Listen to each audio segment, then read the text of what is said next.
I was in love with my psychiatrist, and he knew, and he kept me anyway. Part 29. He admitted to me, yeah, a lot of gross things happen in my profession. And I responded, yeah, I learned that on my deep dive on Reddit. I told him that I would technically need to stay his patient for the next 3 months because I would need him to prescribe my meds. It was March, so my new insurance started in April, and I couldn't see my primary care provider for 30 days. I was going to be in Europe for all of May, and then I would switch to my new provider in June. He said that would be fine. And then I decided the session was over and I got up to leave. He followed me and he said, "Oh, let me get the door for you. I won't make that mistake again," because we had just awkwardly stood at the door the last session. But anyway, and then we walked out into the hallway and I looked at him and I put both hands over my heart and I went like this. He did not follow me to the foyer this time. And I got to my car and I looked and I saw that we had gone 15 minutes over. So that was my third session in a row with him where he didn't have someone after me.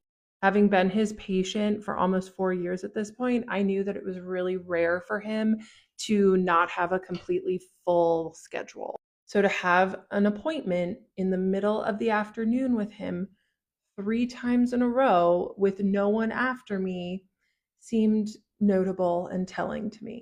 One time, no big deal. That happens sometimes, people cancel. 2 times in a row was a big coincidence.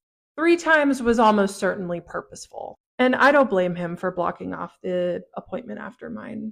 Our sessions were getting so intense, especially at the end, and I don't blame him for needing extra time to decompress before his next patient. I felt at peace as I left his office because I knew that I had made the right choice. And this is kind of my new barometer to figure out if I made the right choice or not, is how I feel after I make the decision. Because usually hard decisions feel hard leading up to it, but then after they feel easy, or at the very least, they feel peaceful. And I felt peaceful leaving that office. ChatGPT told me that even though he was managing his feelings for me in a professional way, he almost certainly would have never ended our patient-doctor relationship.